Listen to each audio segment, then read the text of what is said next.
Bismillahirrahmanirrahim. Assalamualaikum warahmatullahi wabarakatuh. Alhamdulillah rabbil alamin, alladzi nahmaduhu wa nasta'inuhu wa nastaghfiruh wa na'udzu billahi min syururi anfusina wa min sayyiati a'malina. Man yahdihillahu fala mudilla lahu wa man yudlilhu fala hadiya lahu. Asyhadu an la ilaha illallah wahdahu la syarika lah wa asyhadu anna Muhammadan abduhu wa rasuluhu alladzi la nabiyya ba'da. Allahumma fasalli wa sallim wa barik ala Muhammad sallallahu alaihi wa sallama tasliman katsira wa sallallahu ala alihi wa sahbihi ajma'in. A'udzu billahi minasyaitonir rajim. Bismillahirrahmanirrahim. Innal ladzina qalu rabbuna Allahu tsumma istaqamu tatanazzalu 'alaihimul malaikatu alla takhafu wa la tahzanu wa abshiru bil jannati allati kuntum tu'adun. Shadaqallahul 'azim. Sidang jamaah subuh yang dirahmati Allah Subhanahu wa taala. Puji dan syukur kita panjatkan kehadirat Allah atas segala bentuk limpahan rahmat dan juga curahan nikmatnya kepada kita semua. Kemudian tak lupa salawat beriring salam semoga senantiasa Allah curahkan kepada baginda Rasulullah Muhammad sallallahu alaihi wasallam, begitu pula kepada para keluarga dan sahabatnya sekalian. Sidang jamaah subuh yang dirahmati Allah Subhanahu wa taala, pada satu ketika Rasulullah sallallahu alaihi wasallam dengan beberapa orang sahabat melakukan sebuah perjalanan panjang. Dan di tengah-tengah perjalanan itu Rasulullah sallallahu alaihi wasallam beristirahat di sebuah tempat.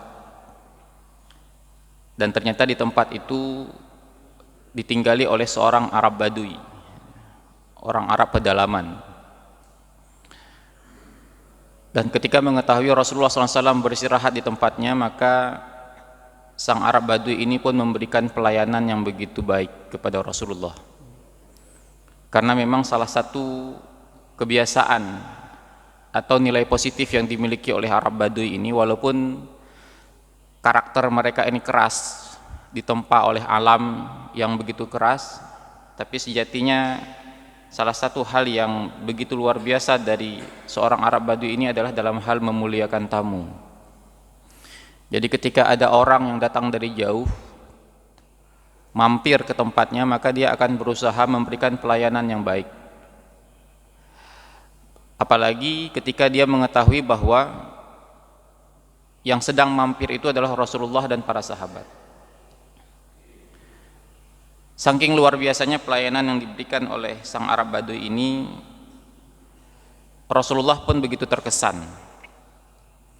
Dan tatkala hendak meninggalkan tempat tersebut, Rasulullah berpesan kepada sang Arab Badui, nanti kalau engkau berkesempatan pergi ke kota Madinah, maka carilah aku dan temui aku.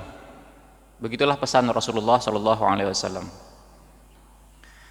Sampailah kemudian pada waktunya sang Arab Badui ini memiliki kesempatan untuk berkunjung ke kota Nabi, dan sebagaimana pesan Rasulullah, sang Arab Badui ini pun kemudian pergi mencari Nabi. Dan ternyata ketika tiba di rumah Rasulullah, Rasulullah pun memberikan pelayanan yang lebih baik sebagai sebuah bentuk balasan atas kebaikan sang Arab Badui tadi. Dan tatkala sang Arab Badui ini hendak kembali ke kampung halamannya, tiba-tiba Rasulullah SAW mengatakan kepada sang Arab Badui ini, "Sal hajjataka." Kamu mau apa? Mintalah kepada aku. Apa yang kau inginkan? Ketika ditanyakan hal seperti itu, sang Arab Badui ini spontan mengatakan, "Wahai Rasulullah, aku meminta kepadamu seekor unta. Karena selama ini tungganganku itu sudah tua, tidak sanggup lagi membawaku ke tempat-tempat yang jauh. Kemudian Rasulullah memberikan apa yang diminta oleh sang Arab Badui, yaitu seekor hewan tunggangan berupa unta. Kemudian Rasulullah bertanya lagi kepada sang Arab Badui, engkau mau apa lagi? Di pertanyaan kedua ini kemudian spontan pula sang Arab Badui menjawab, wahai Rasulullah, aku sudah tua dan di rumahku tidak ada orang yang membantu pekerjaan-pekerjaan rumahku. Aku meminta kepadamu seorang budak. Ada di riwayat yang lain dikatakan bahwa sang Arab Badui ini meminta beberapa ekor kambing untuk diperah susunya. Dan kemudian setelah menyatakan permintaan yang kedua, Rasulullah bertanya kepada sang Arab Badui, wahai Arabi, kenapa engkau tidak meminta sesuatu yang pernah diminta oleh seorang nenek di masa Bani Israel dulu? Kemudian para sahabat bertanya kepada Rasulullah, wahai Rasulullah, siapa nenek itu dan apa yang diminta oleh sang nenek? Karena melihat ketika Rasulullah bertanya kepada sang Arab Badui, pertanyaan pertama, engkau mau apa? Sang Arab Badui ini hanya meminta seekor unta. Ketika ditanya yang kedua lagi, engkau mau apa? Sang Arab Badui ini menjawab lagi, aku mau beberapa ekor kambing. Atau riwayat lain mengatakan, aku mau seorang budak. Dan tampak waktu itu Rasulullah begitu gemas dengan jawaban si Arab Badui ini. Dan kemudian wajah Rasulullah itu juga disertai dengan sebuah pertanyaan, mengapa engkau tidak meminta sesuatu yang pernah diminta oleh seorang nenek kepada Nabi Musa dulu? Inilah yang membuat para sahabat penasaran dan bertanya, siapakah nenek itu dan apa yang dia minta? Sehingga Rasulullah SAW bercerita bahwa dulu ketika Nabi Musa dan para pengikutnya, para Bani Israel hendak meninggalkan Mesir, diriwayatkan bahwa waktu itu Nabi Musa tidak menemukan tempat keluar. Jadi tersesat dan terus tersesat. Dan hal ini membuat aneh, sehingga kemudian para ulama dari Bani Israel, orang-orang tua yang masih tersisa pada saat itu, mengatakan kepada Nabi Musa, wahai Nabiullah, sesungguhnya kami mendapatkan kabar dari pendahulu kami bahwa Nabi Yusuf alaihissalam berwasiat, kalau ada di antara kalian nanti yang hendak meninggalkan kota Mesir, maka bawalah jasadku. Bawalah jasadku. Sehingga konsekuensinya Nabi Musa ketika mendengarkan wasiat ini mengatakan kepada para ulama Bani Israel, kalau begitu tunjukkan kepadaku di mana makam atau di mana kuburan Nabi Yusuf alaihissalam. Dan kemudian orang-orang Bani Israel ini mengatakan, sesungguhnya tidak ada di antara kami satu orang pun yang tahu di mana letak makam Nabi Yusuf kecuali seorang nenek yang sudah sangat tua. Sehingga kemudian Nabi Musa meminta kepada pengikutnya ini untuk mengantarkan dirinya kepada sang nenek tadi. Dan ketika bertemu sang nenek, Nabi Musa bertanya kepada beliau, di manakah letak makam Nabi Yusuf alaihissalam? Dan di luar dugaan sang nenek mengatakan, aku akan menunjukkan kepadamu di mana kuburan Nabi Yusuf alaihissalam dengan satu syarat. Dengan satu permintaan. Dan Nabi Musa mempersilahkan sang nenek mengucapkan apa permintaannya. Dan nenek pun mengucapkan permintaannya, aku akan menunjukkan kepadamu di mana makam Nabi Yusuf dengan syarat engkau meminta kepada Allah Subhanahu wa taala agar Allah memasukkan diriku ke dalam surga bersamamu. Jadi sang nenek ini meminta jaminan masuk ke dalam surga, dan di surganya itu pun surga yang begitu tinggi. Kenapa? Bersama Nabi Musa alaihissalam. Permintaan ini mengejutkan Nabi Musa, dan Nabi Musa menolak permintaan ini. Diriwayatkan Nabi Musa alaihissalam menolak permintaan sang nenek karena memperhatikan amalan sang nenek biasa-biasa saja, tidak sesuai dengan permintaan. Amalan biasa-biasa saja, permintaan surga yang tinggi bersama para rasul. Sehingga kemudian Nabi Musa mengatakan, aku tak bisa memenuhi permintaanmu. Nah ternyata di luar dugaan lagi sang nenek ngotot, kalau engkau tidak mengabulkan permintaanku, aku tidak akan menunjukkan di mana makam Nabi Yusuf.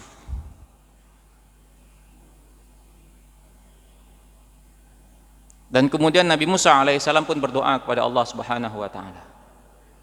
Dan subhanallah, Allah Subhanahu wa taala mengabulkan permintaan Nabi Musa atas permintaan si nenek untuk memasukkan sang nenek ini ke dalam surga bersama Nabi Musa alaihissalam.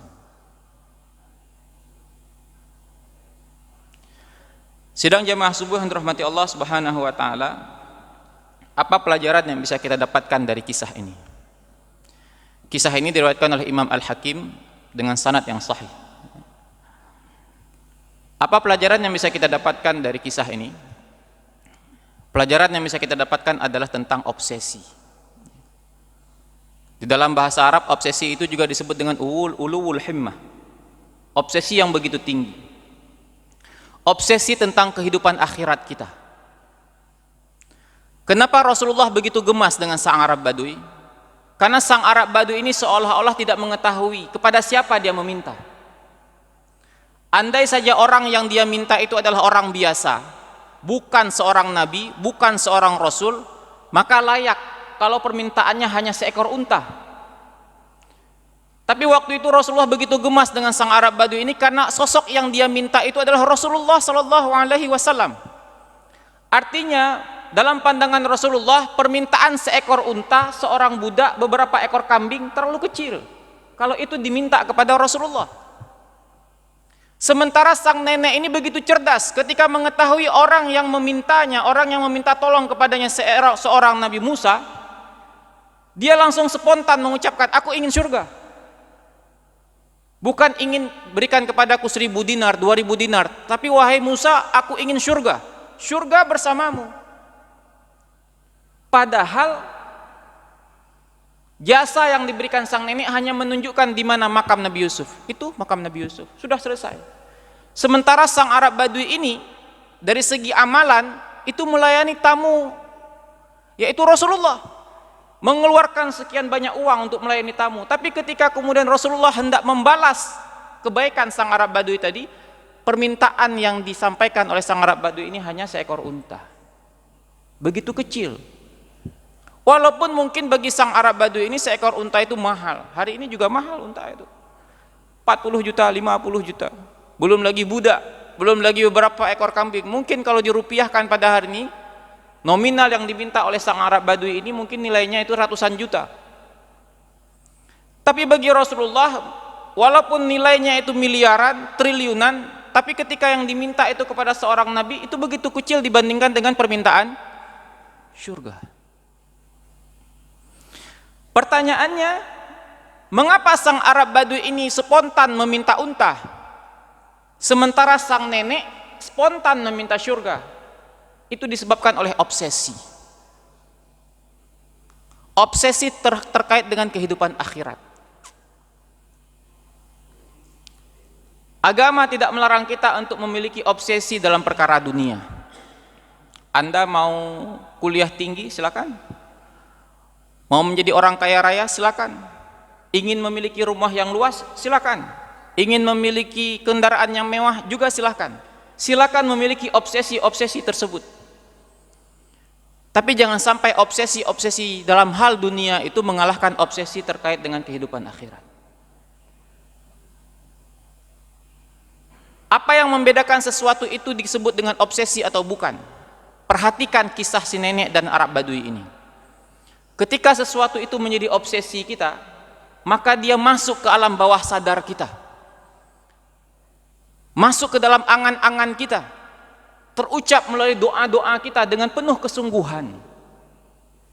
Apakah selama ini kalau kita meminta kepada Allah Subhanahu wa taala permintaan-permintaan yang terkait dengan perkara dunia, ya Allah, berikanlah kepadaku kemudahan rezeki, aku membutuhkan uang untuk membangun rumah, membutuhkan uang untuk membeli mobil, membutuhkan uang untuk membelikan sepeda motor dan lain sebagainya, apa yang kita rasakan pada hati kita? Seberapa besar harapan kita agar Allah Subhanahu wa taala mengabulkan doa-doa kita?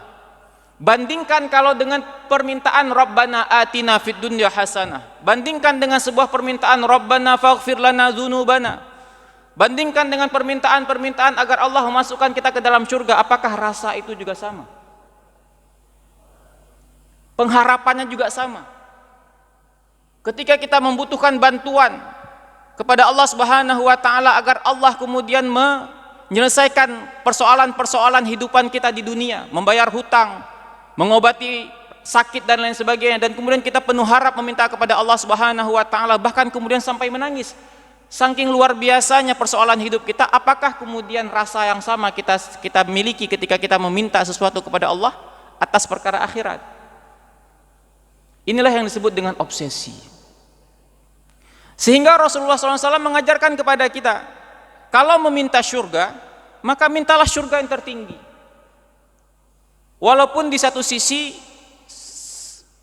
dalam hal yang sempurna, tataran yang begitu ideal, surga yang begitu tinggi itu harus dibayar dengan kualitas iman dan amal juga yang begitu luar biasa. Tapi walaupun pada hari ini kita penuh kelemahan dalam perkara ibadah, kita akui kita penuh kelemahan, kita akui kita penuh dengan dosa, tapi Rasulullah mengajarkan kepada kita ada satu yang tidak boleh hilang pada diri kita, adalah obsesi untuk mendapatkan surga Allah Subhanahu wa taala. Sehingga Rasulullah SAW mengajarkan kepada para sahabat agar para sahabat ini bisa membeli dalam tanda kutip surga itu walaupun dengan perkara-perkara yang remeh, walaupun hanya dengan sebutir kurma, walaupun dengan amalan-amalan yang begitu sederhana seperti memindahkan duri di tengah jalan, walaupun hanya dengan perkara-perkara yang begitu murah yang tidak ada nilainya bila dibandingkan dengan nominal rupiah, seperti memberikan senyum kepada orang lain, berbuat baik kepada tetangga, dan lain sebagainya. Bahkan ada seorang Arab Badui pada waktu yang lain mendatangi Rasulullah SAW dan bertanya, wahai Rasulullah, apa sih pokok-pokok dalam agama ini yang kalau aku kerjakan, aku akan masuk ke dalam surga Allah Subhanahu wa ta'ala? Rasulullah tidak mengatakan kepada sang Arab Badui ini untuk mendirikan sholat malam, berpuasa Senin Kamis, berjihad di jalan Allah, tidak. Rasulullah hanya mengatakan, berpesan kepada sang Arab Badui ini, janganlah engkau mempersekutukan Allah dengan segala sesuatu apapun, kemudian jagalah sholatmu, dan kemudian berpuasa di bulan Ramadan. Tidak ada yang lain, tidak ada yang lain. Dan kemudian sang Arab Badui ini berikrar, kalau begitu aku akan melakukan itu saja dan aku tidak akan menambah dengan hal-hal yang lain. Tidak ada lagi sholat sunat, tidak ada lagi puasa sunat. Dan kemudian dia pergi. Dan kemudian Rasulullah mengatakan kepada para sahabat, kalau kalian ingin melihat orang yang dijamin oleh Allah masuk ke dalam surga, maka lihatlah orang itu. Kenapa? Obsesinya begitu tinggi, walaupun dengan perkara yang sederhana. Oleh karena itu, sidang jamaah subuh yang dirahmati Allah Subhanahu wa taala, semoga kisah sang nenek ini juga memberikan pelajaran kepada kita. Di tengah-tengah amalan kita yang begitu kecil, di tengah dosa kita yang begitu besar, tapi jangan sampai kemudian hati kita kehilangan obsesi untuk senantiasa meminta dan memohon kepada Allah Subhanahu wa taala agar Allah mengakhiri hidup kita dengan akhir yang baik, dan kemudian nanti pada hari akhirat Allah memasukkan kita ke dalam surga Allah Subhanahu wa taala. Karena kita tidak tahu, mungkin dengan obsesi itulah kemudian Allah Subhanahu wa taala memberikan jalan kepada kita untuk bisa memudahkan kita melakukan amal-amal soleh yang selama ini susah kita kerjakan. Mungkin dengan obsesi itulah kemudian Allah Subhanahu wa taala memberikan kepada kita petunjuk agar kita bisa meninggalkan perbuatan-perbuatan dosa yang selama ini mungkin belum bisa kita tinggalkan. Semoga bermanfaat. Aqulu qouli hadza wa astaghfirullah li wa lakum. Subhanakallahumma wa bihamdika asyhadu an la ilaha illa anta astaghfiruka wa atubu ilaik. Assalamualaikum warahmatullahi wabarakatuh.